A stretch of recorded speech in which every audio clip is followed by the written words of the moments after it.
Welcome to a new episode of Football Tailgaters, where we talk everything about the NFL, including your picks for bets and fantasy. In today's special episode, as usual, I have here with me Yams, the Jets fan, we got changed with that, Andy, the unbiased football fan, and me, Aaron, the Cowboys fan. Today we have a returning special guest, our good friend Sergio Casual Cowboy, who has multiple burner accounts trashing Jerry Jones on a daily, but that's a secret. Welcome. Woo! We are live in El Paso, Texas. It's good to be back, everybody. Yeah, glad to have you. I guess we're gonna talk about get it over with, the elephant in the room here. Big news came out that Deshaun Watson, months after being traded from the Houston Texans to the Cleveland Browns making a huge risk, and they just had their legs were shaking on like, what's the outcome to this whole situation? So months after being traded for 6 draft picks and committing to a fully guaranteed of $230 million for Deshaun Watson, the Cleveland Browns have committed to a very risky scenario here. And the outcome finally came out that he's been suspended for 6 games. Now, there has been plenty of controversy on that, because NFL is kind of known for being kind of not being fair, I guess you could say, being very different with their punishments. We'll talk about that first. And then, we'll continue on with Deebo Samuel. And his extension, of course, pretty big. And we're also going to rank AFC South, which, if I'm not wrong, I think that's the last division we're going to be talking about in this podcast. But we'll go back to Deshaun Watson being suspended for 6 games in this coming NFL season. What are your guys' thoughts? Do you guys think that's pretty fair? Whoever can start first. If you want, Yams, you can go first. I don't feel that it's fair. Look, there has been players who have been suspended for substance abuse or such as sports enhancers for a lot more. I mean, even take a look at Calvin Ridley. He got suspended for betting, so I guess you can't make a quick buck, but you can go ahead and assault 20 women or 20 women plus and only get 6 games of a suspension. I mean, these are sexual harassments. That's a pretty big deal. So I don't think it's fair at all. But from what I've been reading, I guess it has changed. It usually goes to Roger Goodell to make these and he usually does those harsh suspensions where they're 6+ games and beyond. But this time it went to a judge called Sue Robinson, which surprisingly it's a woman, and to have given such a light sentencing to it's. Well, Am I wrong? No, you're absolutely right. So in this case, we went into an a retired federal judge.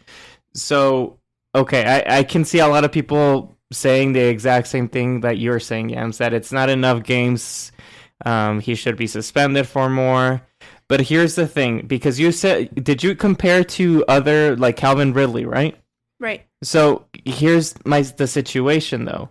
Calvin Ridley was actually caught, and if you give me other scenarios in which other players were actually suspended, it's because there's evidence. This judge had all the evidence in front of her, and she made the decision of how many games. So with the other scenarios, like you said, Roger Goodell actually had the bias towards the NFL, and he wanted to protect the shield. Here, the judge is actually unbiased. She's a third party, and she decided to give 6 games. So she had all the evidence, and that's what she ruled on. If you believe in the law, that's how it should be. You go into court, and whatever the judge decides, that's what it's going to be. I mean, you can plea an appeal, you can do your thing. I mean, I believe the NFL, Roger Goodell, can actually put in more games, but I believe that that's how they should just stick with it. That's why they got the third party. Then don't get a third party if you're going to be changing how many games are being suspended. So I'm okay with the six suspensions. I believe there's only one case that he needs to settle. The only thing that I would change about this is I wouldn't make a ruling until all the cases were settled. I do want to add one thing, though. There was a report, a very extensive report that she had, and it was hundreds and hundreds of pages. And in her summary, she did say that the women on there, or Deshaun Watson, did act without consent. He did act in sexual harassment. She did say that. There was only 5 women that they used as witnesses. One got thrown out because I don't remember the reason why, but one got thrown out. So 4 of them did come and presented their evidence to this judge, and she did say that he did act without consent. Well, I mean, shouldn't you give some credit to this judge? She's been a judge for like a long time, and she's looked at so many cases. So if she thinks that this is the best scenario for this situation and be suspended for 6 games, wouldn't you just agree with her? No, I just don't understand the process, how it was before the NFL when he would just review it, but now it went through a third party. Yeah, they decided to get a third party. Now Right. It's not going to be just Roger Goodell. Well, let me just end it with this. Being that this 6th game was kind of a shock, at least to me. I think it should be more. I think Roger Goodell will probably appeal. So the better question is... It's not appealing. He's going to decide if he wants to put in more games. No, it's the NFL. Mm-hmm. The NFL will appeal. I'm sorry, the NFL will. Or... I believe they don't have to appeal. I believe they can just set the ground rules and just put in how many suspended games he wants to be. Then it's up to Deshaun Watson to either do whatever he wants to do in court, like take it up to court or whatever they want to do. I think it's coming back, and it's going to be more than 6 games. Well, sexual assault, even if you're suspected of a sexual assault, is very serious. It's a very serious crime. It shouldn't be acceptable in any scenario, any workplace. Agreed. And I agree with you, Emil. I think it's very light. It's a light sentence for him. 6 games is nothing. Even if a grand jury found him not guilty of the criminal side, that doesn't mean that he wasn't guilty. That just means that there wasn't enough evidence to charge him, And my opinion is that maybe 1 full season would have been enough for him to be suspended.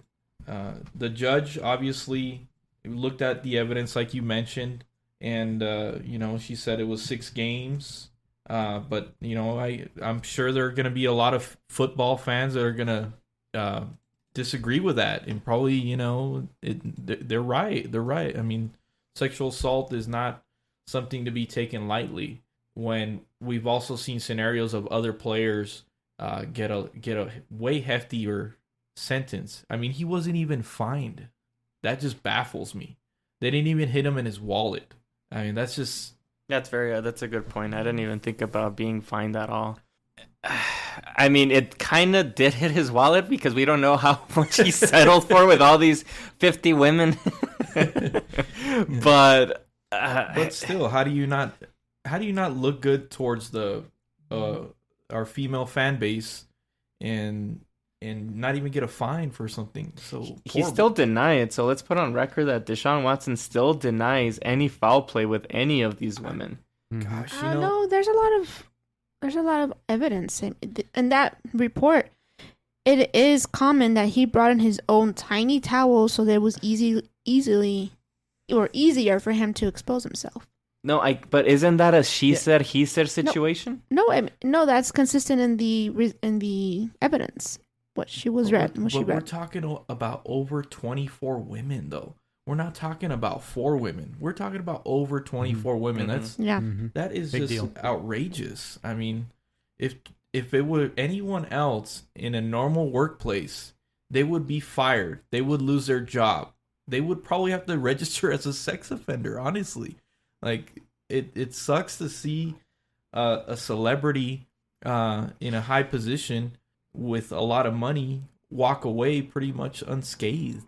I'm with you guys. Like, I agree that, I mean, I was surprised that he only got 6 games, but she had the evidence, the judge, and she's a woman. Also, like Yam said, take that under consideration.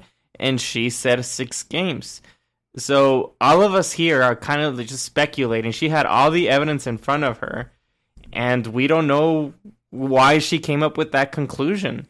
So there is situation. I mean, like you're saying, Yams, Roger Goodell can still put in more games, and then that's when the NFLPA and Deshaun Watson can sue the NFL. I believe there was reports that Deshaun Watson was actually saying if they're going to give him a full year that he was going to sue the NFL.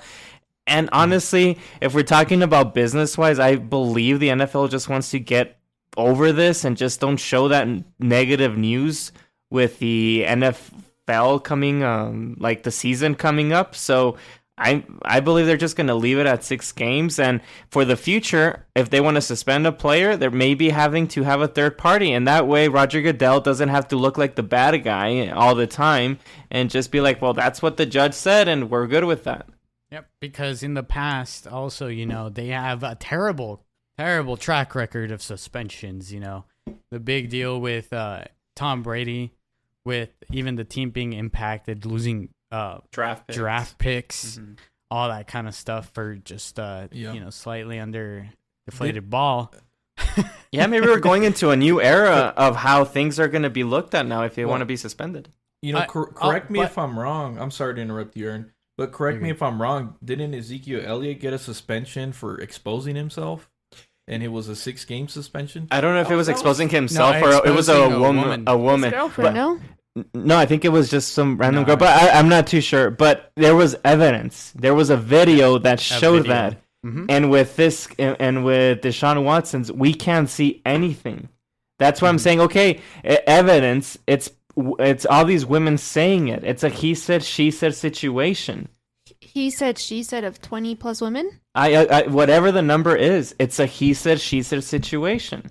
I mean, I don't know all the paperwork, all the reports that came in, and if there was actually video evidence, which I'm pretty sure would have been leaked out, but that's the difference between the other situations. There was clear evidence by footage that we can all see, and in this case, there wasn't. But it's in these scenarios, it's kind of hard to get these kind of footage, so you can't really compare them because one's easy to get because it was just in public, and the other one, most of it, is in private.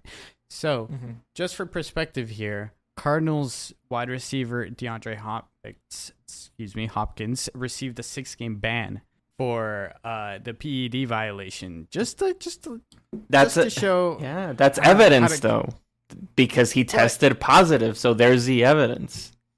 And then like Ray Rice, I mean, there was video on the elevator. That's evidence. Kareem Hunt. What about Josh Gordon smoking weed and getting a ton of games of suspension? We're not talking about the severity of the suspension. We're talking about how the difference is in evidence. How the NFL just wants to get over this. Why would you want to get over something completely more serious over smoking weed than sexual assault when it comes to women? Because it's really hard to get like you said, concrete evidence, okay? But why are you gonna, like, as the NFL, why are you gonna just make this like very serious thing that happens all around the world and it's very prominent and it's a big issue, and to minimize it compared to just a dude smoking weed? As the NFL, I think, they should actually step in and perhaps add more to that. Add more to those consequences, because you're never going to... It's really hard to find concrete evidence with these kind of things, and it's just not a thing you should joke about. And it's not... I think you should take a look. No, and you know what? I'm just going by the media, how the media is in this country. So if the NFL continues to fight it and puts more games, and then Deshaun Watson sues the NFL, it's just going to keep talking about it. And I know that I'm with you guys. I'm with you. It's a really bad thing about all these women being sexually assaulted. I mean, I'm all against it. I'm for sure 100%. I'm just trying to put my head into the business wise of the NFL. And since the season is coming up, they're probably going to want to stop talking about this and move on, because then another thing is going to pop up later on in the future that's just going to like take this away, and it's not going to show that much negativity. Or else it's going to be on Fox News and CNN that Deshaun Watson is suing and back and forth, and all these women, and it just brings on more interviews. So we can there's only one woman left to settle. By the way, there's only one left. Well, we can say what's up. Let me just make one point. I think maybe the NFL's PR must have fouled this up. I mean, they should have maybe put him on the list of, do not perform or yeah, like he can't be traded or anything like that. You can't perform. Yeah, and then maybe unsuspended him after the 6 games. Yeah, that is actually maybe they should have handled it that way. Because breaking the story now that it's just 6 games. I mean, it's just such a shocker, right? And everybody's just kind of shocked by that. And in my opinion, maybe they should have handled it a different way of putting him on the do not perform list, and then maybe lifted the suspension after the 6th game. That's an astute point. I can 100% agree with that. Yeah. Yeah. Maybe that would have been a more intelligent way of approaching it. For sure. And NFL PR, if you're listening, I'm available for $1 million contract. I can advise you. We're not even in the NFL, and then you were able to just come up with that. And these guys are in PR and law and everything. They probably overthink this stuff, though. They probably overthink this. It just goes to show, what does a lawyer know, right? Yeah. Well, at the end of the day, you're never gonna make anybody happy. I'm sure there's people that are okay with this, and there's some people that are not okay with it. So it's just gonna be the never-ending story at the end. Yeah, and it's gonna be pretty complicated for that, for sure. And who knows if we'll still, it'll still be in some headlines somehow in mid-season. But for now, I guess. Wait. Or maybe we haven't seen the last of this. Maybe next week we're gonna see Roger Goodell step in and add more games. Yeah. Maybe they're testing the water. Yep. There's still time. With this. There's still time. I maybe they believe did this on purpose. That's what's gonna happen. 6 games. Let's see how everybody reacts, and then obviously everyone has reacted in a very negative way, as they should. As they should. Yeah. Yeah. Well, wasn't it a couple days ago that the NFLPA, which is the union for the Players Association, they came out and said, hey, we were all for giving all the evidence. We were very supportive of helping out. And I hope the NFL supports the decision that the judge is going to conclude with, which kind of makes me think that they already knew that how many games there was going to be suspended. So they were like, hey, we kind of know it's going to be 6 games, and that's how it should be. But that's how I'll end my point with I really agree with not that the NFL actually, a lot of the times, they just don't know how to manage these types of situations, and maybe looking into a third party is not a bad idea. And then there should be a like you were saying, I guess a level that if you cross it, you shouldn't be allowed to do anything in the NFL, like be around the NFL at all, or be traded or anything like that. You just have to wait and stand on the sidelines without being paid until this gets looked. Yeah, and with Deshaun Watson, he's gonna end up losing some of that precious money that he just got from this deal. He's got plenty to spare. He's got plenty to spare of that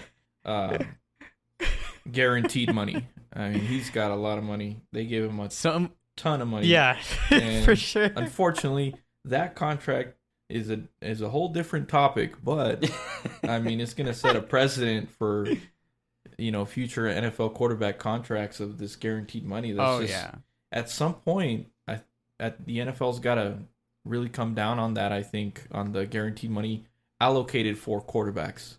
Yeah. Well, I mean, I guess in this case, for someone else who's received a recent new contract and extension, we'll start moving over with that. With the San Francisco 49ers, the dynamic talent of Deebo Samuel, the wide receiver, hopefully, to some degree. You know what was interesting? So before I get to the details of the contract, I think there was an incentive added on that contract that if he is involved in the running game, he gets some sort of incentive. I think it's just money, but money talks, right? Yeah. He agreed on a 3-year contract extension worth up to $73.5 million with $58.1 million guaranteed. The general manager, John Lynch, said that we are overjoyed to have come together with Deebo to keep him with the 49ers for years to come. And I guess, we'll ask for this question. This is going to be more of a fantasy question here. We'll move on from that and ask, is he worth the first round pick? Absolutely. Absolutely. Absolutely. I don't think so. I say absolutely no. I think it's a huge risk. Huge risk. After he was very adamant on being like, nah, dude, I want to stick as a wide receiver. Use me as a wide receiver. But, maybe, who knows? Andy did say money talks. Yeah. Yeah, and now that he has that extra incentive to rush, I don't think he's going to disagree with the play calling anymore. I mean, I think he's going to want to be utilized to the best that he can be. All those extra incentives are going to help him be a little bit nicer about the play calling. Aaron, did you see how much the incentives was? Wasn't it just a little over $1 million, if I'm not mistaken? I'm not sure. I'm gonna be honest with you. So, I just saw he'll receive $650,000 per year. Each year he has 380 or more rushing yards. It's close to $1 million more if he rushes for more than 380 yards. And interesting that he accepted that. So maybe he is considering. Well, that confirms that he's down for that role. Absolutely. That he said he didn't want initially. Absolutely. It is an incentive, though. It doesn't mean that he has to do it. And you and Andres, you and I talked about it. Money talks, and at the end of the day, if they're gonna pay him well for his services, which include the running game, he's gonna be fine with it. He wouldn't have signed the contract if he disagreed with it. Well, okay, just on the top of my head, when you said over 300 and how many yards was it? 380 over 380 yards per year.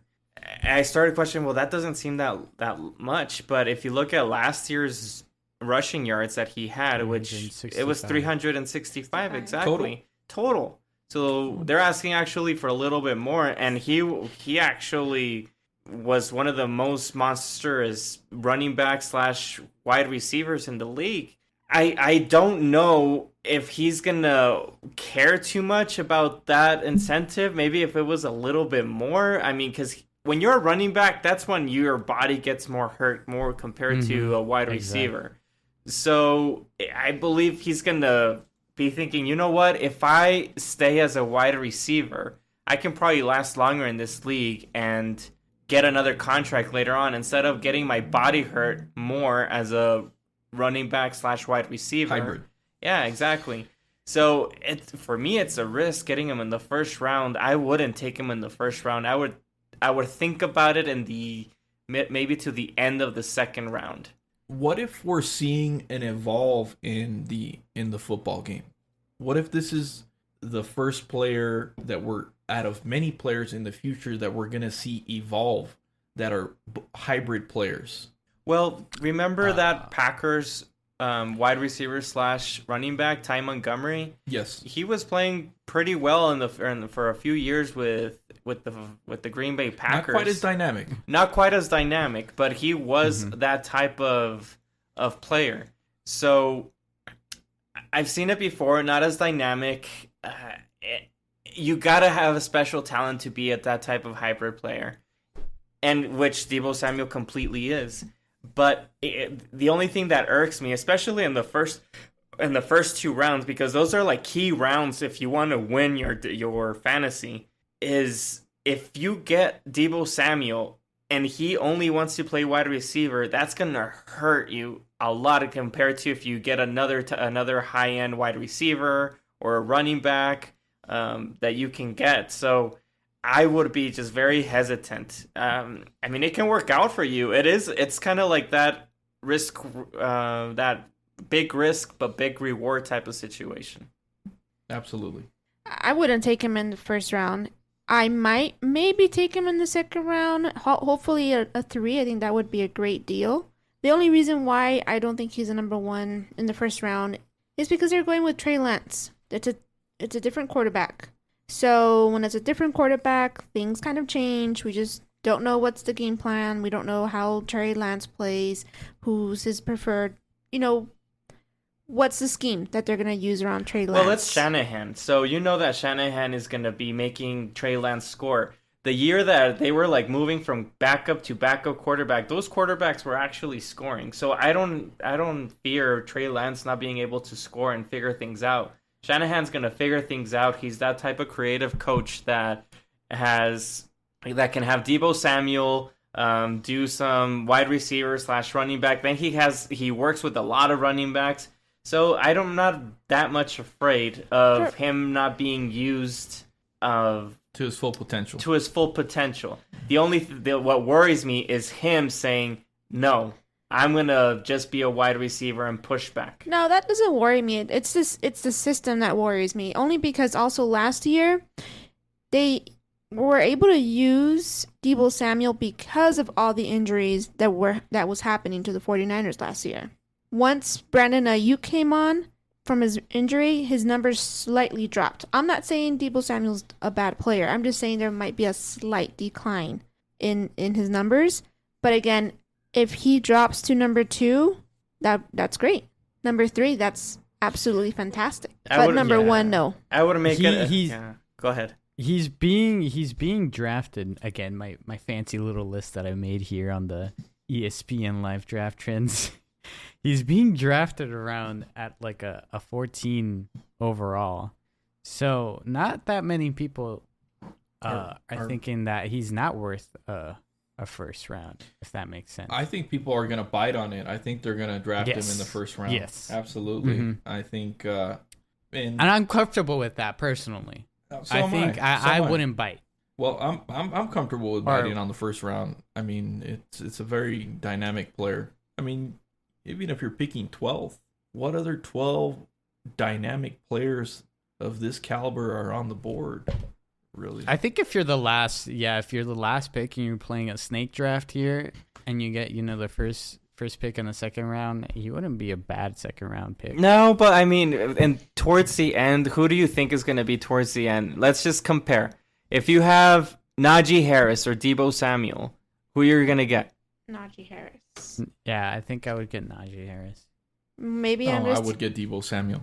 I would. I think I would get Najee Harris because he's already a workhorse already. Confirmed. It's already confirmed that Najee Harris is going to be a workhorse on that team. He was last year, and probably he's going to be like that towards the middle to end of the first round because he has a bad O-line. He has a new quarterback. We don't know what type of system, but they're just going to be using him a lot. So that's my point. So the strategy that I think about Deebo Samuel is if you're picking early in the first round, that means you're going to be picking late in the second and early third.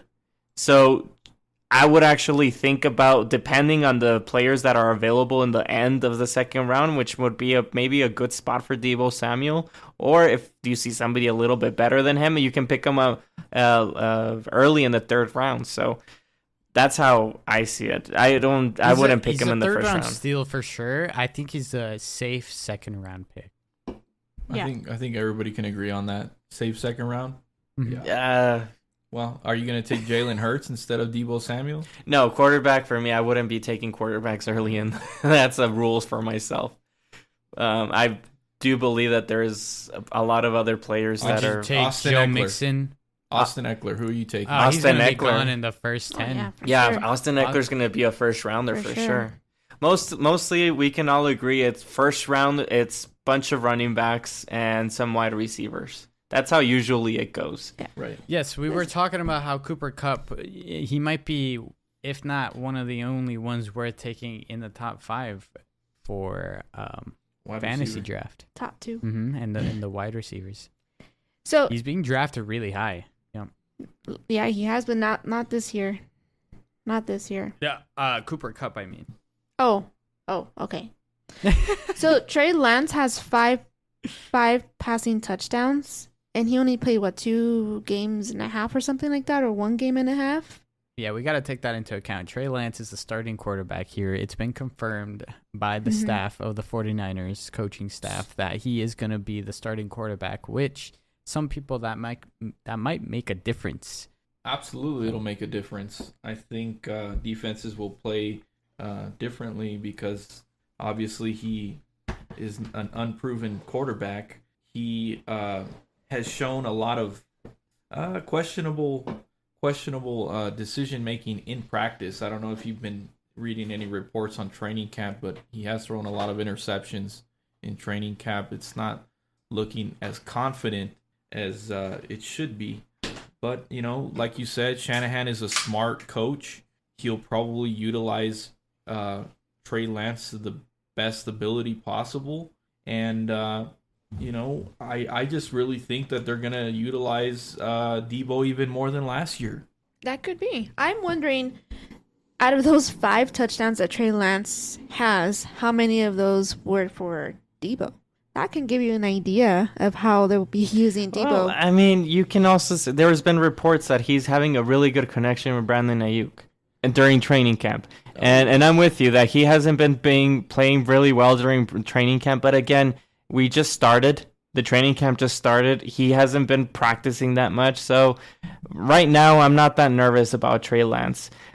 And honestly, I think he'll be okay fantasy-wise for like this whole offense to be working. I believe in the coach Shanahan to figure things out. Absolutely. I agree with you. Shanahan is one of the best coaches in the NFL, and we've seen him work with backup quarterbacks and do wonders, win some great games, right? Yeah. And I'm sure he'll work as hard as he can to get the most out of Trey Lance, but we haven't seen it yet. And by all reports show that he's not looking very promising, but we won't know for sure until he hits the field. I agree. And what you just said, and also what you just said, Shanahan will make it work. Would you let Trey Lance play in the preseason? Absolutely. Yeah, for sure. I think 100%. he means it. 100%. Yeah, I think you need to he know. definitely needs I think you need to know what you have. I mean, at least a couple Yeah. of series, right?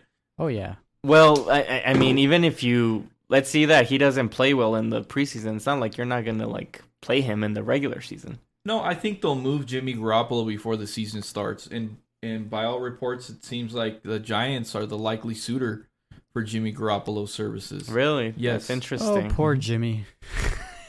Well, It might be a good fit. It might be a good fit. Yeah, exactly. I think Brian Daboll is another good offensive mind, and look what he did with Josh Allen. I mean, wonders, right?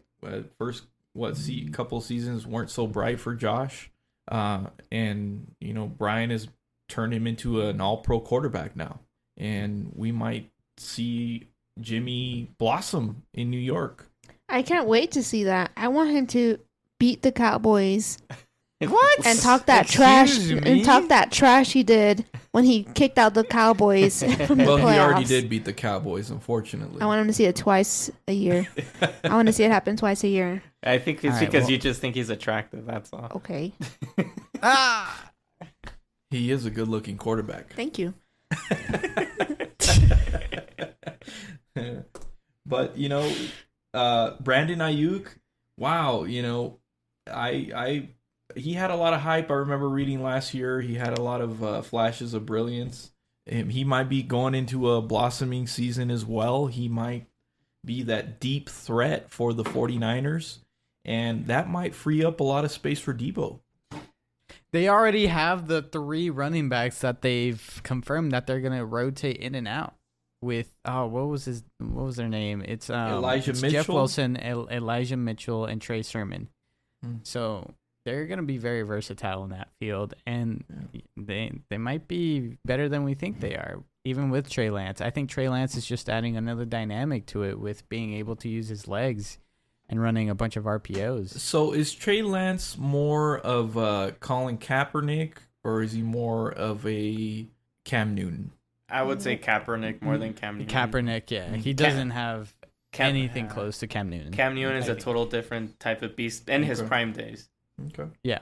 Well, that's going to open up a lot of space, too. I mean, you remember Kaepernick running a lot. I remember Kaepernick doing a lot of RPOs, right? Mm-hmm. It's going to be interesting to see that team and see if they end up moving Garoppolo before the season even starts. But we'll move on from that and go on to the AFC South standings here. We're going to do a little bit of a different process here since, we're adding one more person into the mix here. We're going to talk about each team. We're going to think of our predictions and talk about each team and, see where they're at, where they're going, how's their future looking. And I think we'll start from the bottom of the table here. And in total, we got the Indianapolis Colts, we got the Tennessee Titans, the Jacksonville Jaguars, and the Houston Texans. And we'll start with the Houston Texans here and what we think of them. Obviously, they're in rebuild mode, and they got some interesting talent here in the quarterback position, which I think has been praised a lot in this podcast by both Andy and Yams and me as well. And I want to start with Sergio here and have your thoughts on Davis Mills and the Houston Texans. No, and you know what? I want to piggyback on that as well. I think Davis Mills looks very promising. I think he's a confident young man, and I think when you have confidence and you're playing that role, it's going to help your team out tremendously. I think your teammates will vibe off of that, and they'll open up space for you to hit your wide receivers. I think Davis Mills has a really promising career, and hopefully he seizes the opportunity, because I think if he does really well this year, he's earned himself a franchise role within that team. He went to Stanford University, so I know he's a very smart guy. And, there was another guy out of Stanford that was pretty good. But Davis Mills has a really bright future, I think, with the Houston Texans. And I really believe that he's going to surprise everybody this year. And if I had to pick a quarterback out of all 32 to surprise everybody, it would be him. Wow. Yeah. I don't think that's crazy, honestly. I mean, they definitely are in a rebuild mode. They're still recovering from the Bill O'Brien destruction, or hurricane, if you will. And just as you said it, I think a lot of people see a lot of upside in Davis Mills. I think he was surprising how he played pretty well last year. So I think from the quarterback draft class, he scares me because, I mean, obviously I want Zach Wilson, who was taken second, but I don't want this Davis Mills, who was taken later on in the round, to be the one that shines. And he definitely looks like he has those qualities.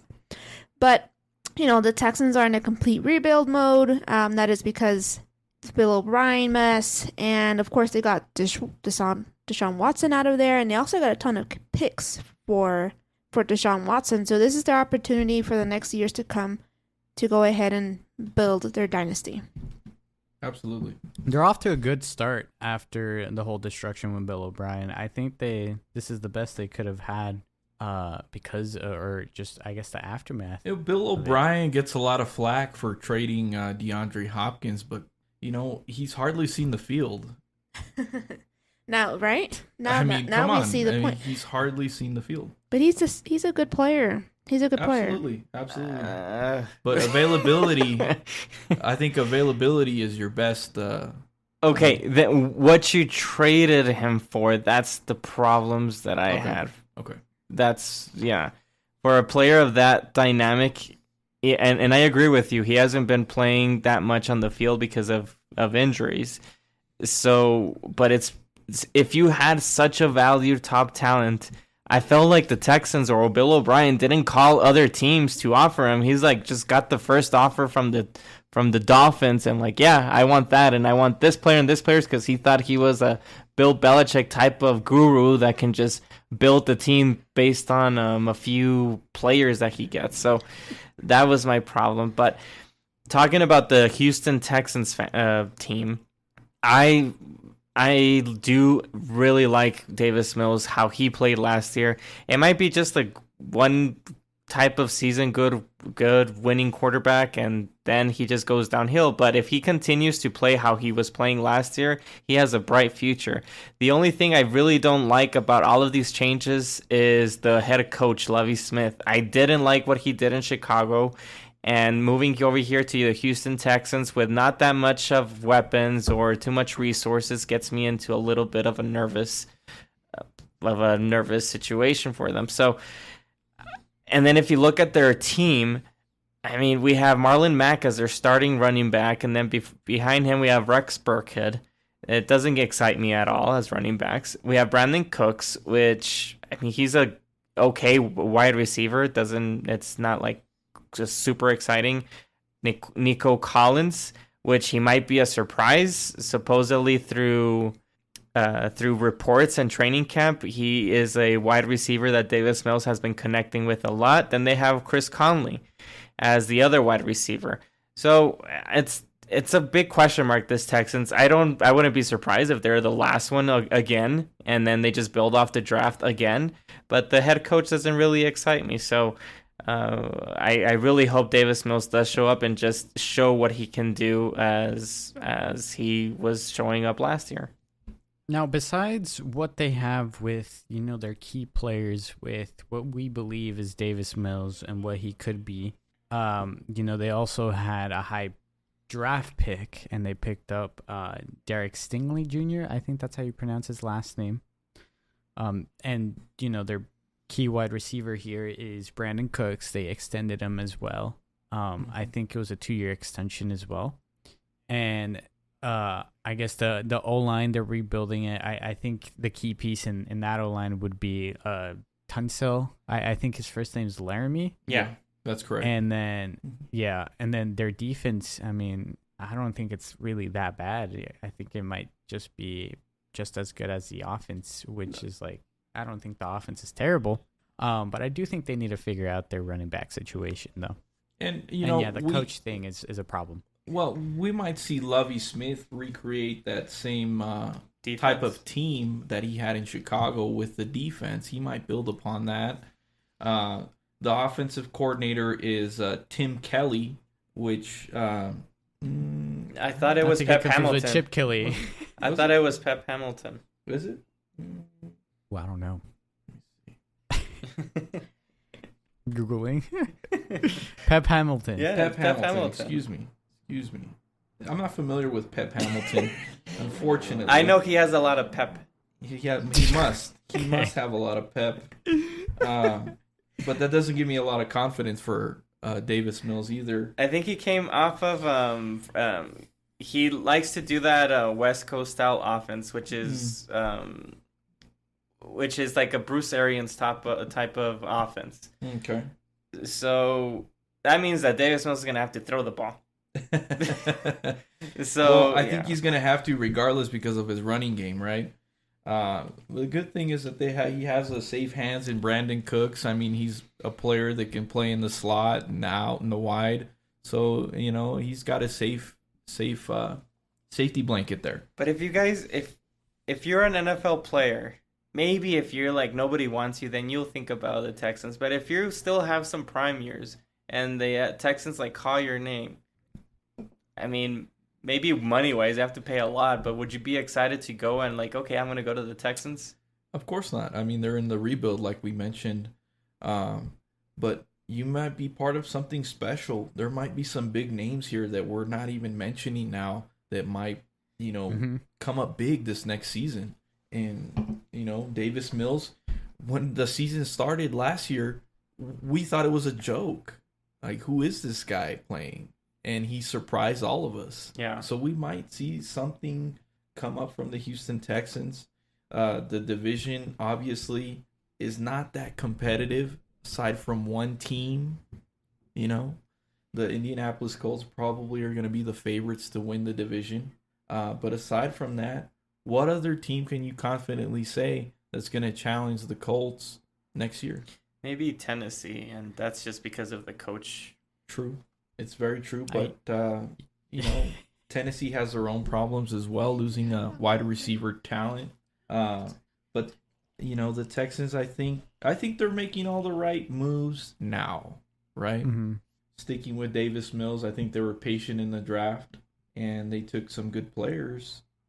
This rebuild might show some positive results. They finished 4-13 last season, which was third place in the AFC South. And we'll move on to the Jacksonville Jaguars, who finished dead last, but only by one game. 3-14. What do you guys think of them? Trevor Lawrence, that whole mess with Urban Meyer. Glad they swept that up, and they're trying to patch it up. What do you guys think about them? I don't think they'll be as bad as they were last year. The only reason I think they did kind of a bad move is they took the wide receiver market and they paid a ton of money. That's what got the wide receiver market going last year. And to players you least expect it. It's to Christian Kirk, who I don't think should have gotten that much money, and to set up the records for their wide receivers surge in payment. They did get Doug Peterson, who is their new head coach. At this point, anything is better than Urban Meyer. We all know how Urban Meyer story ended. It wasn't good. They got Walker over Hutchinson in the draft. In my opinion, I think they should have gone Hutchinson, but I'm pretty sure Walker will be a good pick. So I think with Doug Peterson, with Trevor Lawrence, and some of the running backs that are coming back from injury, what's his name? Etienne. I think they have a good shot of being a decent team. I don't see them making any strides to win the division, so I'll leave it there. No, yeah, I'm really excited about the Jacksonville Jaguars. I mean, Trevor Lawrence, he was a monster in college in Clemson. Now they have a good coach with Doug Peterson that has gone to the Super Bowl and has won a Super Bowl. But remember that rule that I said, or that record that no coach has been able to break? Yeah, but they're going to be so much better than they were last year. Like, they can't get any worse. Then they're cursed, if that's the case. But they have Travis Etienne as the running back. I'm excited to see what he can bring. I know we didn't able to see how much he can play because he got injured last year. Christian Kirk, he's average. Marvin Jones Jr., he's a good wide receiver. Zay Jones, I don't know too much about him. Evan Ingram, he's a little bit better than average tight end. But then like you said, I mean, the defense are building off of the defense, and they're doing pretty well. They did get Trayvon Walker in the draft, so it looks like he's actually the GM is doing his job, and he's actually building this team. So I'm excited about to see the Jacksonville Jaguars, and I believe we're gonna see them play this Thursday against the Raiders in the first opener of the preseason. So for sure, I'm gonna watch that. Now, what if I told you real quick? It's very interesting that you brought up Travis Etienne as being the assumed starter here, but in the latest depth chart, for the Jags, they have Robinson as number 1 and Etienne as number 2. Well, yes, that is a good point that you brought, but James Robinson is still healing, if I'm not mistaken, from his injury last year, because he got hurt pretty late. And of course... Go ahead. No, okay, hold on. Also, in fantasy, just to call it out, the average draft pick for Travis Etienne is like around a 33, and James Robinson is 154. So that just tells you how people think of Etienne is just going to be the starter. Yes. Yeah, exactly. Well, I think you can speak confidently that they made the right coaching hire, bringing in a good offensive mind. I think he's gonna work with Trevor Lawrence better, and somebody who's experienced more in the NFL and has gotten the best out of the talent that he's worked with. And I think these players have a lot to be excited for. Christian Kirk, I know, got a big contract from them, but he did show some brilliance on the deep threat last year. Maybe not worth the money that they paid him. Yeah, I don't think so. But and that's the only bad part that I think about the GM has done, that they gave him too much money to Christian Kirk, because he kind of affected all the other teams. So for all other fans that are fans of other teams, and it just puts them more in a salary cap situation with other teams, because other wide receivers are, I'm like, I'm way better than that guy, so I better get paid more than him, because it's a league that you just have to be the best paid at that position. Highest. So yeah, the highest at that position. So that's the only negative that I see so far of this GM. I mean, last year it was just a horrible debacle with Urban Meyer, but it's not gonna happen this year. That was just a circus. As long as Doug Peterson just continues to be who he is, he's just gonna be fine. Don't fight with your quarterback like he did with Carson Wentz and the Eagles, and you'll be okay. Well, I don't know. I disagree a little bit on there. I think that he saw that Carson Wentz is maybe not a franchise quarterback, and in a way he kind of exposed him. I mean, that's just my theory with Doug Peterson and Carson Wentz. I mean, obviously it didn't work out in Indianapolis either after 1 year for Carson. But one thing is for sure, Doug Peterson is a Super Bowl winning coach, and got the best out of that Eagles team that anyone could have possibly. He beat the Patriots. He beat Bill Belichick in with the Foles. Super Bowl. And beautifully with a backup quarterback. With a backup Exactly. quarterback. So I think the Jackson Jaguar fan can be very confident that Doug Peterson was the right hire for them, and it's somebody who has experience and working with their young quarterback. I think we'll see a lot more. What do you guys think of Trevor Lawrence as a fantasy quarterback? Gosh, well, it's interesting. I think that whole division, right, is I mean, he's going to be available. I think that whole division is pretty stacked with fantasy talent when it comes to scoring fantasy points. Now, will they win games in the actual NFL? Who knows, right? But one thing's for certain, there's, other than the Indianapolis Colts, there's not really a stacked defense. I mean, maybe the Titans, you can say that their defense is pretty good, but they weren't that good last year. Trevor Lawrence is a good pick. 216 overall PPR points. Well, if you compare it to other quarterbacks. Well, remember how we discussed the other day. Mm-hmm. Well, the Jaguars, I think, are making, aside from Christian Kirk, do you think that they've made the right decisions? Yeah. So far? Yeah. I think so too.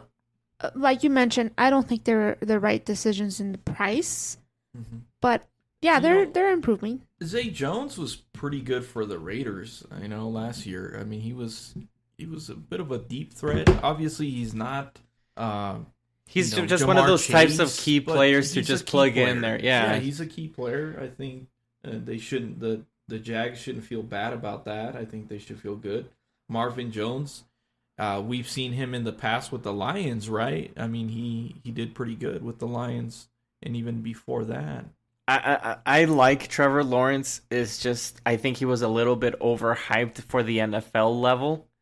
He did great in college, but that's completely different college to the NFL, because they were putting him like he's a ready to go type of quarterback, and the only quarterback that I felt that was ready to go from like a long time is Andrew Luck, and they were comparing him to that he is as ready as Andrew Luck, and I was completely like surprised that people were talking that way. So, and I agree with you somewhat there.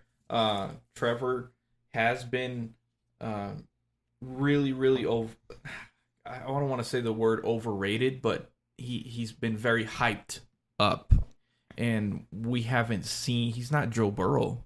No, he's not Joe Burrow. That's for sure. And he needs to use his lot legs. more hype on Trevor Lawrence and Joe Burrow. But it was such a messy situation last year. How can you even tell what kind of a player he is from all the distractions and dysfunction that they had? I mean, he had 12 touchdowns and 17 interceptions. I mean, geez. Trevor Lawrence? Trevor Lawrence. But he had Urban Meyer as a coach. And it was a dysfunction with the coaching staff. The good thing is you can't really give him a fair shot. What Sergio just said, it was a distraction of the Urban Meyer. We don't even know that he had 17 interceptions. Right. Well, I kind of know because you're a fan of the Jets, and I knew that Zach Wilson... Yeah, you're just trying to defend Zach Wilson. Zach Wilson and Trevor Lawrence had the highest interception of the season. You're putting words in my mouth. No. I did not mention Zach Wilson. You just said right now when that we're forgetting about the interceptions. I didn't forget. I mean, I knew the two worst quarterbacks in interceptions last year, which was Zach Wilson and Trevor Lawrence. I thought it was Sam Darnold and Baker Mayfield. No, they were actually better. The worst performing quarterbacks were Trevor Lawrence and Zach Wilson. And Zach Wilson being last. Are you sure about that? Ouch. Yes. I'm not sure about that. I just know that they were the last two. I'm not too sure Zach Wilson was last. But again, would you guys pick Trevor Lawrence in fantasy? Yeah, I would. Absolutely. I think that division is pretty weak against the fantasy defense. I think all those teams, when they play each other, they're going to score a lot of points. I'm about to look up the Zach Wilson numbers. We heard her. We heard her. Have me second guess. Okay, here it is. Anyway. Here it is. 11 interceptions and touchdowns 9.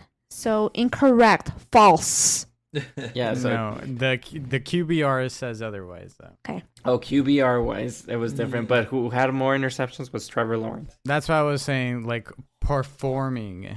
Like, QBR is the performance of the quarterback overall. But didn't obviously the QBR can be taken with a grain of salt, because some people take it more serious than others, like Skip Bayless. But anyways, didn't Peyton Manning have the record interceptions in his rookie year? He did. He had. Yeah, he did. Also Troy Aikman. Yep. So that just shows you. So numbers don't mean anything. They'll be fine. I think they'll be fine. Numbers do mean in fantasy. Is he gonna take that team to the Super Bowl? I highly doubt it. He's not gonna pull a Joe Burrow. No way. I call him even if I give you Lawrence. 1,000 to 1 odds, would you take that bet? No. It's 1,000. Now, did you guys mention Trayvon Walker here? I did. I forgot. Yes, I did. Yeah, Trayvon Walker. I think he might be a surprise here. That's not being mentioned a lot, at least between us. I think he's gonna make a great impact, especially with an already stacked defense that is developing, at least. And they're definitely gonna be the highlight of the season over the offense. Yeah, I actually said the other way around. I said that they picked the wrong guy. They should have gone with Adrian Hutchinson. But you could be right. I could be wrong. Yeah, it's a gamble for sure. We'll move on to the Colts. What about the Colts, Indianapolis Colts? They have, Jonathan Taylor, one of the best running backs, if not the best, you could argue. Darius Leonard, the linebacker, probably, top 5 linebackers. Matt Ryan was a key addition to this offense, which I thought was a definite upgrade from Carson Wentz. And they have still a decent O-line, definitely declining in, I guess, quality, but they're still pretty good, and they have a good defensive line overall. So what do you guys think of them? Well, like you said, they do have Matt Ryan, and they are the favorites to win the division, and I agree with that. They are absolutely stacked. I think Matt Ryan is definitely an upgrade from Carson Wentz, and now he's actually playing with a decent O-line than he was in Atlanta. So they should be able to protect him. And plus, they have the best running game in the NFL, and that's Jonathan Taylor. This team could be unstoppable, and I would even place them to be my Super Bowl sleeper team.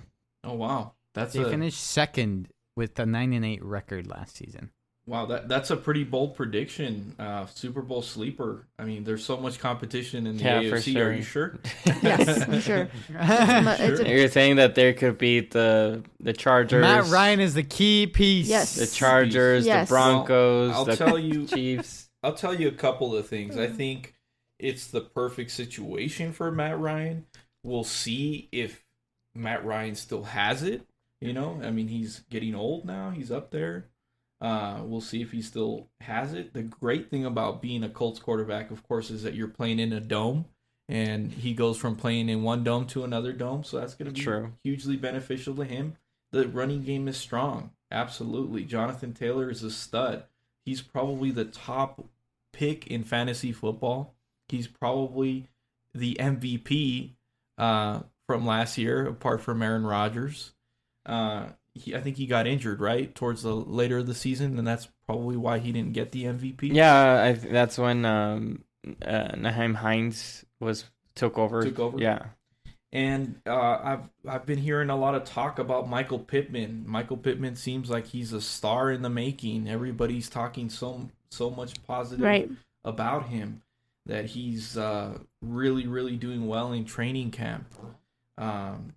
You know, it's going to be interesting to see. They have a pretty good offensive line. Obviously, the offensive line did wonders for who I think is a terrible quarterback in Carson Wentz. They really produced for that running game. For me, I think the defense. I think they made some great pickups in defense. You had Yannick Ngakoue, right? He came into the fold. Now you have DeForest Buckner, defensive line. Shaquille Leonard, formerly known as Darius Leonard, right? Right. Now he's Shaquille, like Shaquille O'Neal. I think he's going to be a giant for that team, right? And Rodney McLeod and Stephon Gilmore, another big name coming over to the Colts defense. Right. So I have high expectations for the Colts defense, and I think offense wins you games, defense wins you championships, right? So Yamil might be she might be right. You know, we have a sleeper pick here for a Super Bowl. The coaching is excellent. You know, you have offensive minded coach. I think he's going to be able to get the best out of Matt Ryan. And by the way, he's got a quarterback that he won a Super Bowl with in Nick Foles as backup, just in case. That's very true. This team, Indianapolis Colts, should be the number one and in that division, and they're going to be going to the playoffs. So your sleeper can actually work, maybe. But out of all of these four teams, yeah, they should be the number one. Matt Ryan, he's a really good quarterback. Not top 10 in my opinion, but he's still a really good quarterback. And you have the best running back in the NFL right now with Jonathan Taylor for this season. And like you guys were saying, their team their team has a lot of key players that can take them far into this season. So it's going to be very interesting to see how far they can get this team to. And how you were saying the head coach, I mean, this is also like a test for him. Last year, he didn't go to the playoffs. You can blame it all on Carson Wentz. But we'll see this year. Yes, we can. Most definitely. So this year is going to be a test for him. If he can't go to the playoffs this year, then maybe we have to question him as a head coach. Maybe he's just a good coordinator. So we'll see about that too. Look, this is debatable. It might be a little controversial to say. I think the biggest piece to the Eagles winning that Super Bowl might have been Frank Reich. Once he left, they were a different team, totally different on offense. Right. Carson Wentz didn't have the same type of MVP season that he had when they went to the Super Bowl, and even Nick Foles was not the same.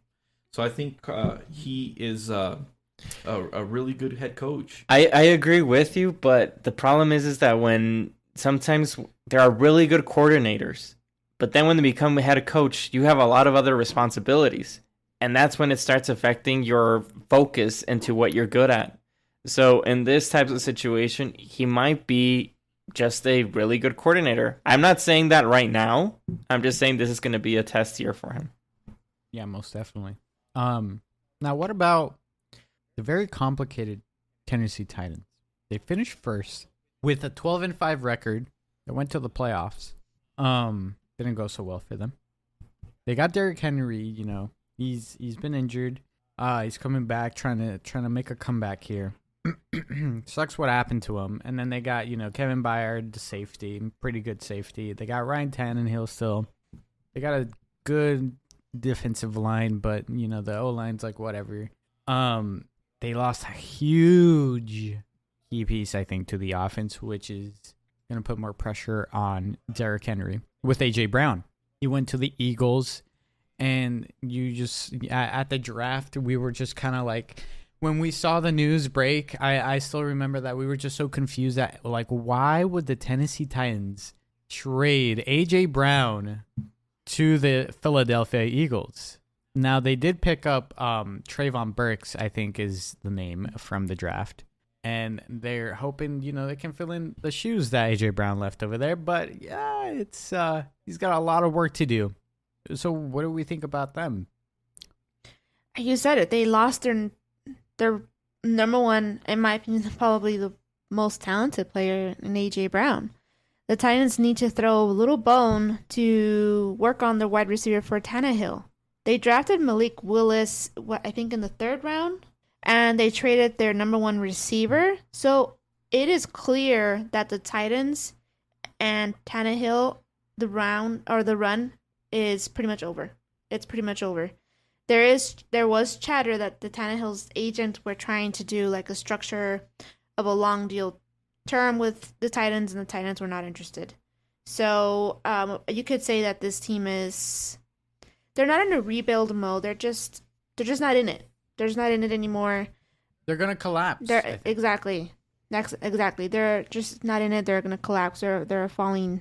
Why would you get rid of A.J. Brown? That just completely took me off guard. I was completely surprised that you traded him in draft night.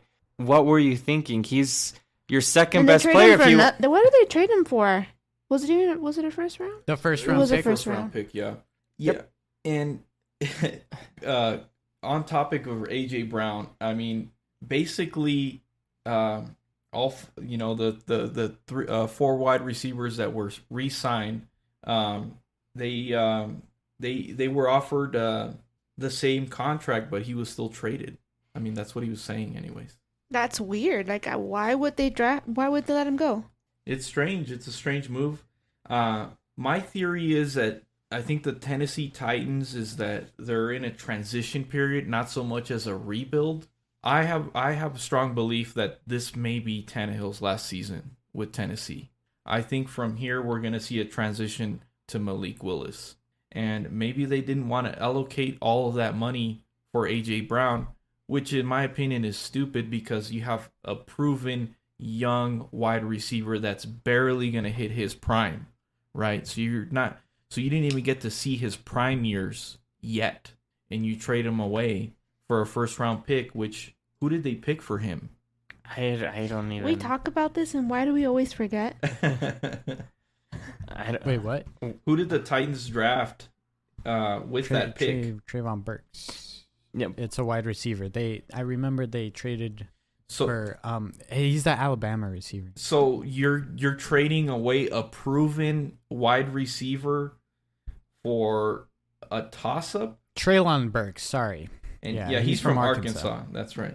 So you're trading away a proven wide receiver for an unproven NFL or college rookie that we don't even know anything about yet. I mean, that makes no business sense unless, they're in a transition period, that's my opinion. Yeah, that's what makes sense. That's the business aspect of this, right. Is that they're building it for Malik, not for Tannehill. So they didn't want to put money into A.J. Brown as this team that it's currently in place, it's done. It's done. So now it's a way for Malik. But it's so hard to find a talent like that. Yeah, for sure. It's so hard to find a talent like that. And I think they didn't even what did AJ Brown go for in the draft? I mean, he must have been a third or fourth rounder, right? What was he? Let me see.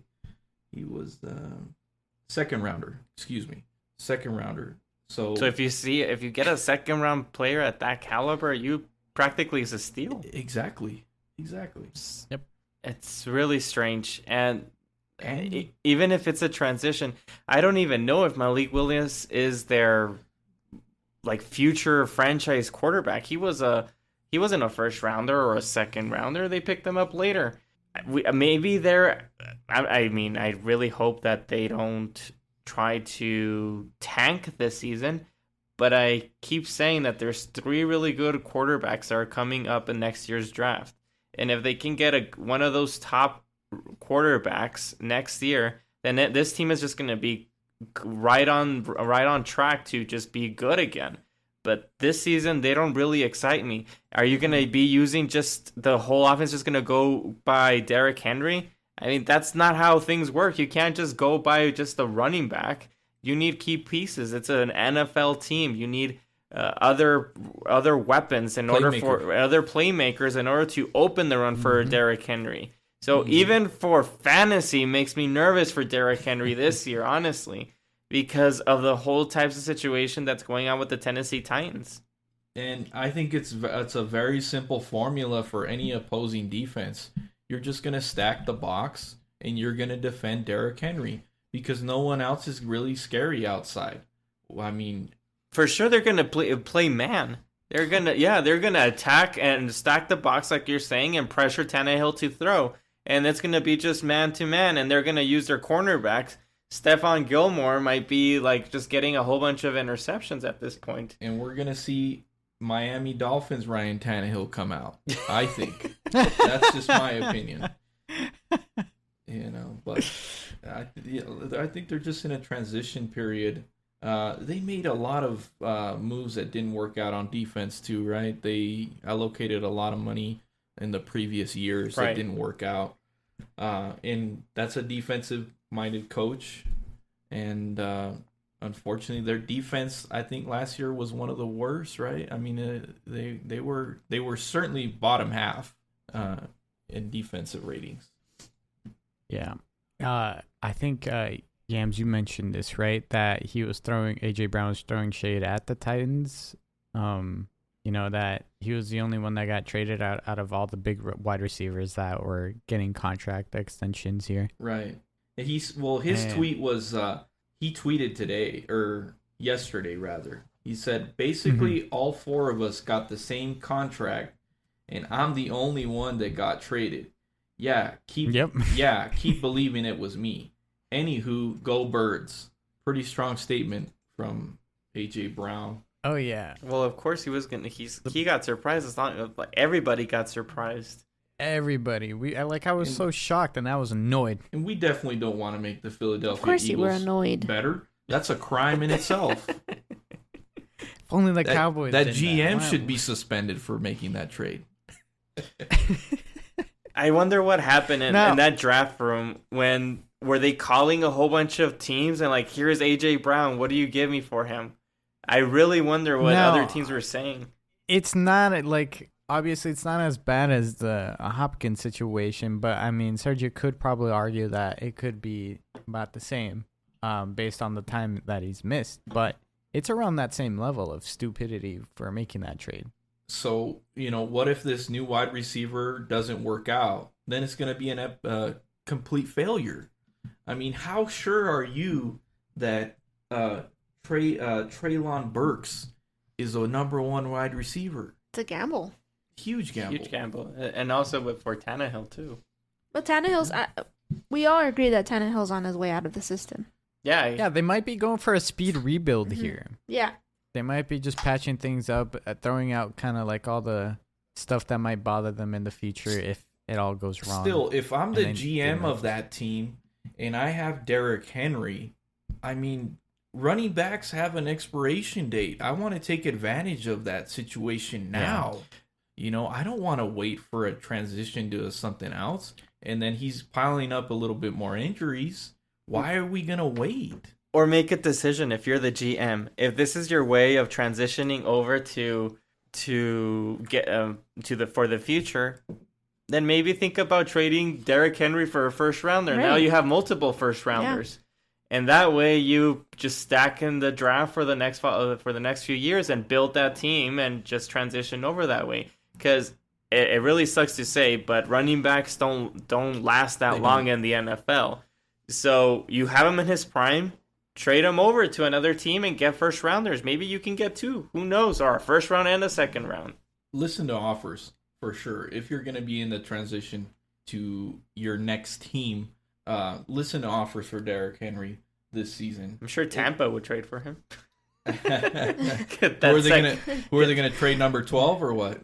No, just a first rounder, man, and just win another Super Bowl. I see that. Okay, if you're the GM of Tampa right now and you get a call from the GM of Tennessee and they say, "Hey, we'll give you Derrick Henry for Tom Brady," what are you doing? Absolutely I say, hell no. He's my shot to win the Super Bowl. Because of him, I won a Super Bowl. No, I should be fired if I'm going to trade Tom Brady for Derrick Henry.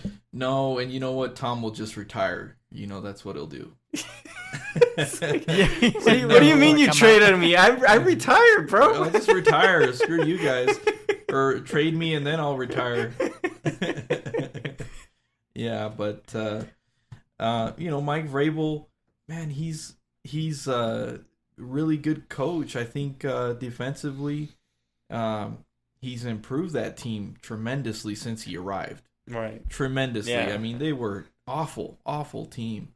And I think he's really taken advantage of the system that he's there, and I think he's going to continue to improve as a head coach. We might see the next big defensive-minded coach in the NFL at Tennessee. And I don't think this is his only stop. I think he's moving on somewhere else later on. Well, didn't he beat Bill Belichick, his old mentor? Yes. Yeah. And the playoffs? Yes. Like, seriously, that was amazing to see. So I have a lot of respect for Vrabel, as a head coach. Mm-hmm. So I mean, I'm gonna trust what he does until if he fails for the next few years, then I'll start maybe questioning it. We might see him. It's safe to say though that that last year was their all-in year. Now that we take a look at it, that was their all-in year. It was. It really was. Yeah. It could have been. Yeah. Yeah, they definitely reached their ceiling with Tannehill. Mm-hmm. They've reached it. They've done all that they could to get to the Super Bowl with him. And he did a good job. I mean, they used They did a good job because they got Tannehill and they almost got there. Oh, the coach did a good job. Yes. Right, not Tannehill. Right. So what you said, Aaron, was a really good take on what's going on here. It's a quick rebuild. It's a speed rebuild. Vrabel knows exactly what he needs to do, and it's obviously get rid of Tannehill because they're not going anywhere with him. They need to improve at the quarterback position because that's basically what didn't get them there when they were at their prime, when they were at the best. And it could be just allocating that much money to the wide receiver when you're not going to win now. It could have been the ultimate decision there. Maybe that money's being reserved for the next project. So I'm putting my rankings at Texans being last with 3-14, Jaguars being 6-11, Titans being 9-8, Colts being 10-7. What about you guys? Just your rankings. You guys don't have to give, the wins losses here, but who's going fourth, who's going third, second, first in the division. You can go around the table if you want. Yams, you can go, and then Andy, or I'll go ahead and start. Or you can go, Sergio. Yeah, I'll go ahead and start. So I think the Indianapolis Colts is the safest bet here that they're going to win that division. Yeah. They're the most balanced team offensively and defensively.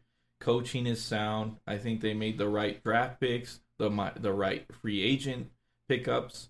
I think they're the safest to pick to win that division. easily. And after that, it's really a toss up. But I mean, you still have the Tennessee Titans. They're still a decent team. I think they're likely still to come in second. We just have to see what's going to happen with Trevor Lawrence in this whole situation. In the new coach, is he going to finally blossom? Is he going to continue to throw a lot of interceptions in his gameplay? Did the Jacksonville Jaguars make the right pickups? I don't know. I don't think so. I'm leaning more towards I don't think so. So I'm sticking with Tennessee at second, Jacksonville at third, and Houston is going to be last in that division. I think we all agree that number one goes to Colts. They are a Super Bowl or bust, honestly. This is their time. Their record, I have them going 13-4. The Titans, I have them going in 10-7. I don't see them doing much. I think they're about to. Their team is not sustainable at this point. They're a bubble waiting to burst. The Jags, they just got a new coach in Doug Peterson, which is, I think it's a good choice. We just don't know if the players they got are good picks, which I have them in third place with 5-12. The Texans, as I mentioned, they're still recovering from the Bill O'Brien hurricane. I have them at 4-13. All right. So, for sure, I have the Colts being number one. They're the most prepared team out of all these four teams. Number two will be a little surprising. I have the Jacksonville Jaguars, and that's because of Doug Peterson. He is a Super Bowl winning coach.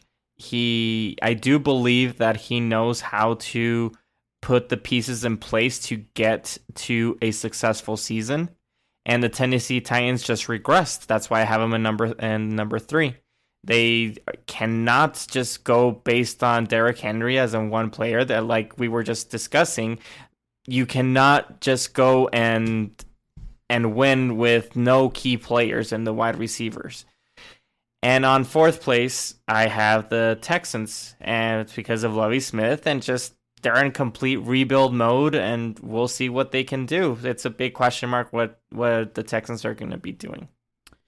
Yeah, I don't know. Maybe the Jaguars will surprise me, and they'll do better. But based off of like strength of schedule and stuff, Texans definitely have the hardest one there, and then it's the Titans, and then it's the Jaguars, and then it's the Colts. I think I might be giving the Colts a little bit too many losses here, but I think they'll get off to a rocky start and then get off to a hot streak in like mid-season and finish around 10-7. But they're definitely the easy ones to close out with. But that, yeah, for that, I mean, I have nothing else to say for the AFC South. It's clear that the Colts are going to take over. The Titans are going down. Jaguars might be, a surprise. Some people might be sleeping on them. And the Texans, it's still too early to tell. I don't know if you guys have anything else to say before we close it out here. I have a question for all you guys. On quarterbacks, who do you think is better, Dak Prescott or Matt Ryan? Oh, we have to go with the Cowboy quarterback. We have two Cowboy fans here.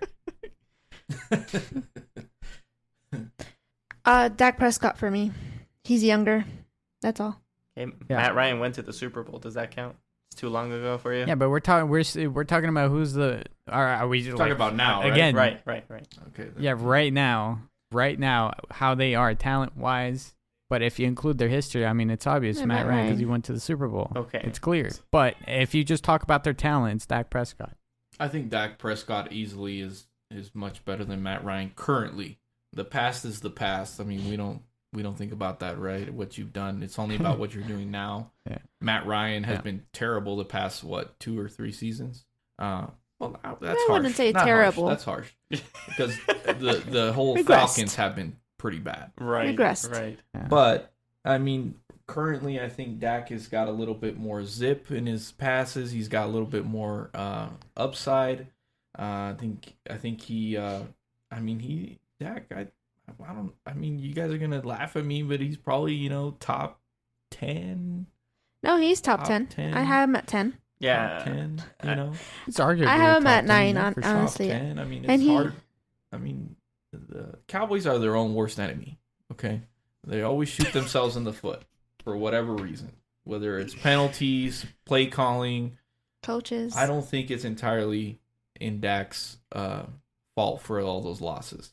Also, for a little bit of news, I know I should have mentioned this like at the very beginning, but bad training camp day for them. They lost James Washington. Is it a bad and day? Is it? Yes. Who's James Washington? He came from Pittsburgh. Oh, you guys have him Yes, but their non-existent wide receiver roster already. that they Exactly. got, that it is already, losing another guy doesn't help Maybe the it's a situation. blessing in So what do you disguise. need? Maybe it's a blessing in disguise for them to light a fire Yes, and look for somebody else that's better. Yes, because it takes so much stupidity, so much blatant like injure this guy, so this Jerry Jones can go out there and pick up someone like Odell Beckham or whatever. Odell Beckham is still injured. Who's better? Who would you pick? Maybe you have to think about trading at this point. Or there's that. Oh, here we go. Here's that exciting type of player that you might win some big time games with him, but then he'll lose them like in the middle of the season with Antonio Brown. I think it's time to end. Well, God, we're talking about the Cowboys again. And, with the Cowboys, how do we go from stacked wide receiving core to one stud in 1 year? Yep. I mean, how does that happen? Yep. I mean, losing Cedric Wilson was a huge mistake in my opinion. Yeah. Mm-hmm. And Gallup is still injured. Cooper was a mistake in my opinion, but not a huge mistake. He got injured today, by the way, in training camp. But how do we go from such a stacked wide receiving core and options for Dak? Dak, he's a good quarterback, but he's limited, and those wide receivers made him look better than what he actually is. And it gave him a lot more option at wide receiver for certain. You had a lot more better route runners. You had a lot of speed in Cedric Wilson. I think we lost that. And, here we are. Now suddenly a couple of weeks before the season starts and everybody's scratching their heads who our second wide receiver is. Because Gallup's not going to be ready. I mean, there's Emmanuel Sanders, there's T.Y. Hilton, there's Cole Beasley. If you want to go down the list, those guys are still available. T.Y. Hilton, maybe. Who was the other one? Cole Beasley and Emmanuel Sanders. No, they all suck. I mean, who said that Washington was better than these guys? I think so. I don't know. I like Emmanuel Sanders. I think he's a pretty solid wide receiver. It's a veteran pick. You can't get Odell Beckham because supposedly he's not going to be available until October, and he's not going to be 100%. Yeah, he's not. Odell Beckham is a pickup for a team looking to make the playoffs, or a team looking to add more depth that's playoff bound. He's not going to be a pickup for some team that's just starting now.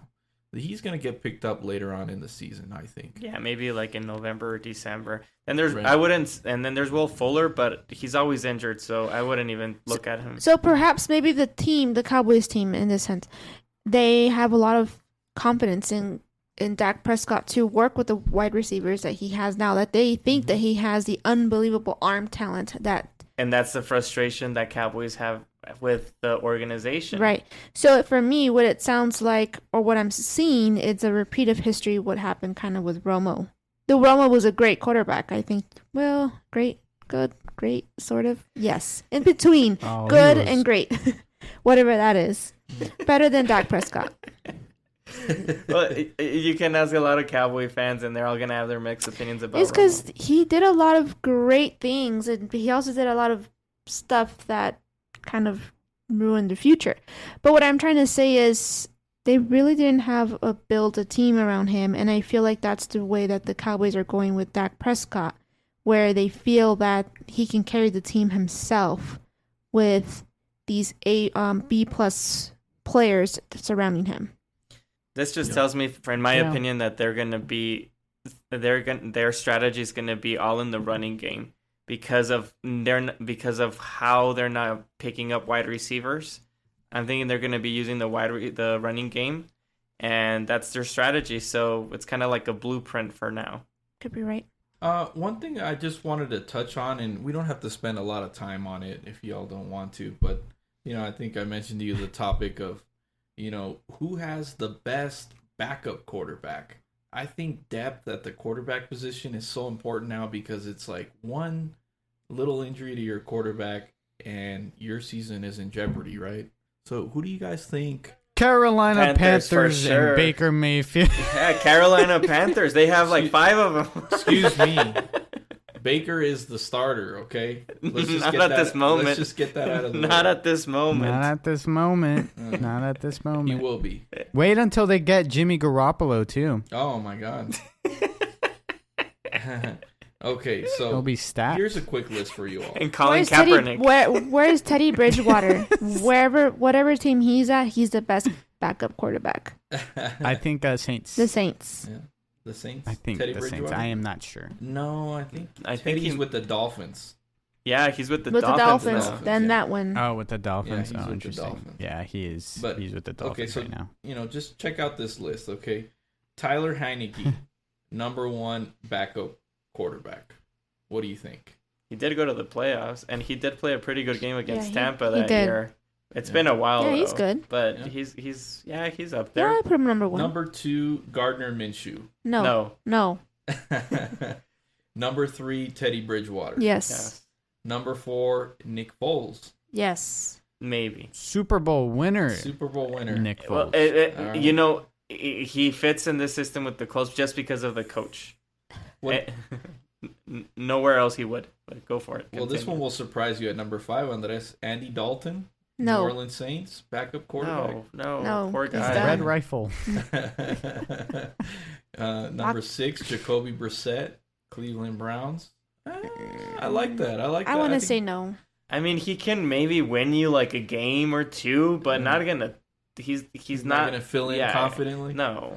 Well, it's going to be a lot better than Tyrod Taylor at the New York Giants. I'll tell you that Oh, right for now. sure, 100%. But I don't think that's going to last very long. I think Jimmy's going to get moved to New York and end up being the starter. That's just my theory. Case Keenum, Buffalo Bills. That's over for those guys. Yeah, no, it's been years since he was in with the Vikings, I believe. And Or how about my favorite backup here, Joe Flacco, New York Jets. What do we think about Joe Flacco? how the I British prefer- say, "Bless his heart." Rams. Yeah, no. Is he the backup? I thought Mike White was. It shows, Didn't he break his leg? He shows Or him. something like It that? shows Didn't him he as break the, something while he was with the it Jets. shows him as the current backup. I don't know. Blaine Gabbert, Tampa Bay. No. No. Wait, who broke his leg? How do Mike you- White. How do you like this backup? Colt McCoy, Arizona Cardinals. No, he's a good backup. He's a decent backup. Oh, here's one that I really like. Tyler Huntley, Baltimore Ravens. number Yeah, for 12. sure. Yeah, he's good. So I think he fits in nicely into that system. these that you're saying right now should be Yeah. in top The up tops, there. right? Yeah, for sure. 13, Drew Lock, Seattle Seahawks. Yeah. You know? Yeah, Yeah. why not? Sure. Yeah. Oh, I don't know about this one. Brian Hoyer, New England Patriots. No, it's over. It's done. Yeah. Chase Daniel, Los Angeles Chargers. Nah. You know, and just in like certain situations, so like here's the game, you got to win it, and it's fourth quarter, and that's it. He can win you that game, but if he's gonna be the starter for the next game, like forget it. He's not gonna do Forget it. anything. Mason Rudolph. Now, Mason No. Rudolph is listed as number 2, and Kenny Pickett is listed as number 3 currently. Yeah, well that makes We don't sense. think that'll last that long, No, right? it won't. But It'll be Kenny Pickett at number no, 2. not Rudolph. And then we have Josh Johnson, Denver Broncos. Seems like that guy has played on every single team. For Josh sure. Johnson except the is Cowboys, good. Thankfully. I liked him. He played. What's the like about him? He played for the Jets. He played for the Jets last year after Wilson went down, Mike White Gosh. went down, Joe Flacco wasn't there, so he played, and I thought he Yeah. did pretty good. Yeah, but he's not like a top backup though. There's so many others. That But would don't you get. prefer him over all the ones that he mentioned? No. Chad Henne, Kansas City Chiefs, number 18. Again, just like Chase Daniel, maybe can win you a few I don't plays, know who he is. and that's it. He was not gonna win you games. Trevor Simeon, Chicago Bears. Nah. No. Oh, here's a little backup that I like. Cooper Rush, No. number 20, Dallas Cowboys. No. Get him out of there. Hey, he won that big game versus the Vikings, guys. Give him a little credit. No? He can stay in the coaching staff or something. Maybe not. Brandon Allen, Cincinnati Bengals. I'm not familiar with him at all. Who? Brandon Allen, Cincinnati Bengals. Nope. I'm not familiar. Nope. Kyle Allen, Houston Texans. Oh, sounds familiar. Yeah, he's been around quite a bit.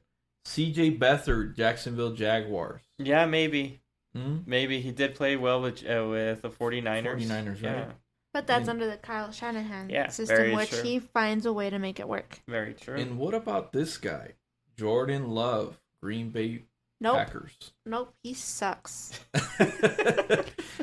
He's not a number Oof. one pick. Oh, Are you sure? Green Bay, The this future. just shows how dysfunctional of a team they are. They wouldn't be doing anything if it wasn't for Aaron Rodgers. Such a dysfunction of an organization.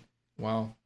He's not worth the first rounder then, huh? No, but whoever's going to be the Panthers and the backup, that's going to be the top backup for the NFL.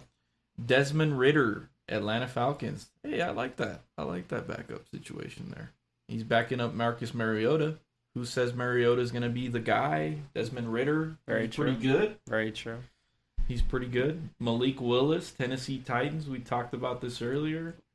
He's probably going to transition to be the surprise. starter. I think by midseason, he's the starter. That's my personal prediction. He might have a good preseason. Mhm. It could be that the Tennessee Titans just lose a lot and they just throw him in there just to see what the kid's got. Nick Mullins, Las Vegas Raiders. Wasn't he also with the 49ers too? Yes, he was. Yeah. And he was sort of mentored by Brett Favre, but he does not have any Brett Favre in him. No, but he did well under the Kyle Shanahan. John Walford for the Los Angeles Rams. Ugh, I don't know. that guy. I have no idea who he is. He's probably the water boy as far as I know. PJ Walker, Carolina Panthers. So that guy, he played really well in the XFL, and I thought he was gonna be doing better than he played with the Panthers. I thought the Panthers might have been a situation that he could have flourished, but it doesn't show that way. So Here's another big name that everybody's heard of: Tim Boyle, Detroit Lions. cricket. Sean Mannion, Minnesota Vikings. Oh, thanks to that guy, I won fantasy. That's good. That's good. Yeah, so I like him. He's ranked Doesn't thank 31st. her. 31st. He's ranked well. Yeah, according to this report. Nate Sudfeld, San Francisco 49ers. He'll do well That's the just last because one. of Shanahan. That's it. That's that. Well, that's So your just- backup quarterback. Just to add the fantasy quarterback, what was his name? Sean Mannion. Yes, I did get him, but he didn't do anything, which helped. Which helped me because the other team had Jefferson, which worked out great. So Well, that just goes to show you that the quarterback is the depth for the quarterback is very thin in the NFL. So thin. Very true. I mean, I think if you're a team that's looking for a quarterback, that's why I think you should just jump on Jimmy Garoppolo and make that trade. What happened to Cam Newton? no, he's bad. He's not on any team right now. Yeah, Nope. he's a free He's not agent. good anymore. He lost his speed.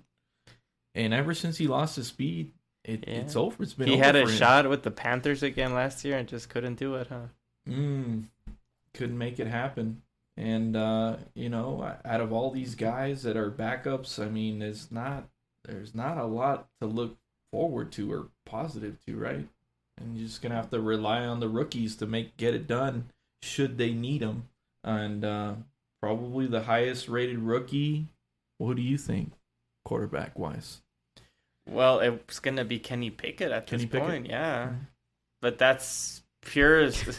The bar's not Yeah, that high. high. I wasn't excited about any of these quarterbacks coming out of the drafts. But if I had to pick one, which is completely I'm just I don't know. I'm throwing how do you say it? It's just complete suspect of Kenny Pickett. So But if I had to pick one, it would be him. Why so much hate on Gardner Minshew? Haven't you guys seen that mustache? Oh, no.